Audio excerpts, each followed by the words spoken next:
RCB versus CSK का match हुआ खत्म। आरसीबी को फिर से हार का सामना करना पड़ा चेन्नई सुपर किंग के अगेंस्ट।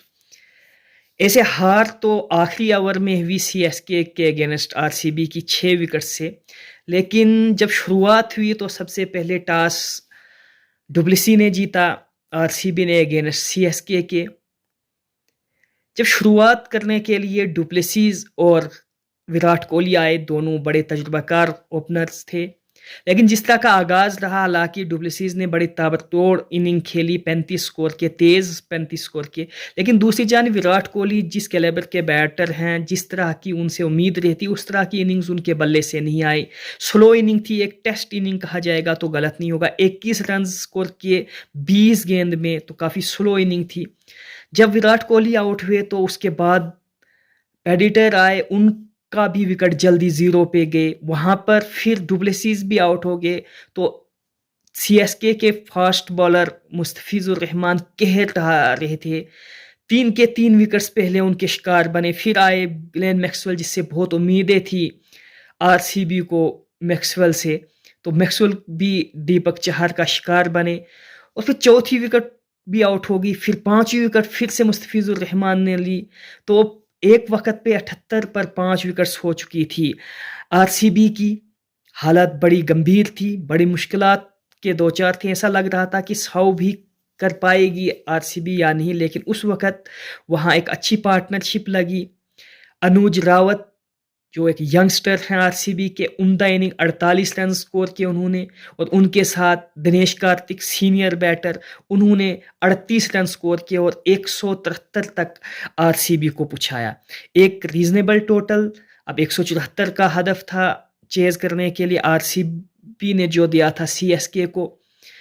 शुरुआत में उतने अच्छी नहीं रही सीएसके की। ऋतुराज गायकवाड जल्दी आउट हो गए।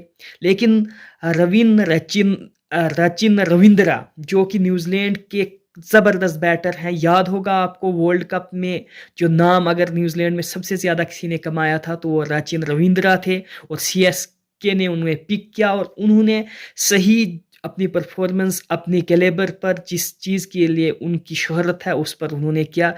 और उन्होंने तेज तरीन स्कोर रन्स किए, 35 रन, बड़े तेज रन्स मारे उन्होंने। और उसके बाद जो जो बैटर्स आते गए, चाहे अजिंक्य रहाणे हो या फिर वहाँ उनके जो अच्छे अजिंक्य रहाणे, उन्होंने ज़बरदस्त इनिंग खेली, 30+ रन उन्होंने भी स्कोर किए। फिर शिवम दुबे आए, उन्होंने भी ज़बरदस्त इनिंग खेली। और उसके बाद रविंदर जडेजा, उन्होंने फिनिश किया। शिवम दुबे दोनों नॉट आउट रहे। तो लास्ट ओवर में इन्होंने फिनिश किया। लेकिन इस तरह की पार्टनरशिप थी कि कहीं भी नहीं लगा कि सीएसके जो बैकफुट पे है। 6 विकेट से उन्होंने मात दी आरसीबी को। और एक रिकॉर्ड भी यहाँ पर बना कि सबसे ज्यादा जो आज तक विन रेट अगेंस्ट फ्रेंचाइज है, यानी वो मुंबई इंडियंस का 23 मैच जीते हैं उन्होंने अगेंस्ट केकेआर के। और यहाँ दूसरे नंबर पे जो रिकॉर्ड बन गया है सीएसके 21 मैच अगेंस्ट आरसीबी। तो एक बहुत बड़ा रिकॉर्ड है कि आरसीबी पे हमेशा जो सीएसके हैवी रही है। और कल आगाज 2024 का आईपीएल का पहले सीएसके ने मैच जीता। और यहाँ से एक गुड न्यूज़ भी रही और गुड जो साइन भी रहा। ऋतुराज गायकवाड जो एज ए कैप्टन थे, पहला मैच उन्होंने विन किया, एक गुड लक माना जाएगा उनकी कैप्टनशिप के लिए। हालांकि वो एज ए स्टूडेंट हैं एमएस धोनी जो विकेट के पीछे होते हैं, सारी शतरंज का गेम वहीं से शुरू होता है। लेकिन एक बहुत अच्छा एक्सपीरियंस मिलेगा ऋतुराज गायकवाड को, जिस तरह से पहला मैच वो जीते हैं।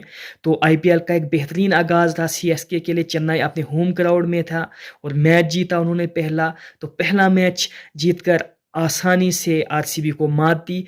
मैन ऑफ द प्लेयर इस मैच के रहे मुस्तफिजुर रहमान, क्योंकि 4 ओवर 29 रन और उन्होंने हासिल की 4 इंपॉर्टेंट विकेट। बैकबोन जो है वो तोड़ा उन्होंने आरसीबी का। और वहां से आरसीबी पूरी तरह से एक जो टारगेट वो सेट करना चाहते थे, जैसे डुप्लेसीज ने कहा कि हम 15-20 रन शॉर्ट थे, और वो इफेक्ट रहा जो पहले की 4 विकेट्स मुस्तफिजुर रहमान ने ली। इस तरह से कांग्रेचुलेशंस टू सीएसके। आप क्या समझते हैं कि आरसीबी को कहाँ पे गलती हुई? टारगेट ठीक था या टारगेट कम रहा, या सीएसके ने ज्यादा बेहतर अप्रोच लगाई जिसकी वजह से सीएसके जीता। अपनी राय ज़रूर दीजिएगा और अगले आने वाले मैचेस के लिए भी हम एनालिसिस करेंगे, पोस्ट मैच एनालिसिस भी करेंगे। तो मिलते हैं अगली वीडियो में, तब तक